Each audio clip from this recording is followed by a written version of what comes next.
Please subscribe to HN9 TV. Nellore city Janardhan Reddy colony వెంకటేశ్వరపురంలో Shaik Chand Basha and brothers, Shaik Chand Basha and sons ఏర్పాటు చేసిన chicken స్టాల్ను Narayana విద్యా సంస్థల జీఎం వేమిరెడ్డి విజయభాస్కర్ రెడ్డి హాజరై రిబ్బన్ కట్ చేసి ప్రారంభించారు. ఈ సందర్భంగా ఆయన మీడియాతో మాట్లాడుతూ స్థానికులకు నాణ్యమైన చికెన్ను అందుబాటు ధరల్లో అందించడం ద్వారా ఈ స్టాల్ ఎంతగానో ఉపయోగపడుతుందని ఆశాభావం వ్యక్తం చేశారు. వారితో ఉన్న అనుబంధం గురించి గుర్తు చేసుకున్నారు. ఈ కార్యక్రమంలో పలువురు స్థానిక నాయకులు, కార్యకర్తలు, ప్రజలు పాల్గొన్నారు. ఈ కార్యక్రమంలో Zaheer, Jamsheed, Zakir, Talha, Fazil, deputy mayor Imtiaz, S Raghu, Putta Ajay తదితరులు పాల్గొన్నారు.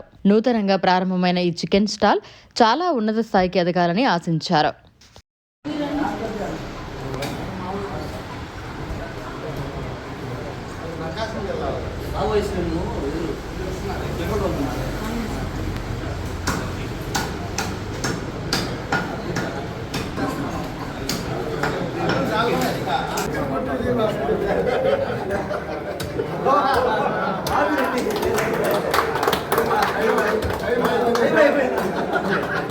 మరిన్ని అప్డేట్స్ కోసం మన HN9 టీవీ ఛానల్ ని సబ్స్క్రైబ్ చేసుకోండి.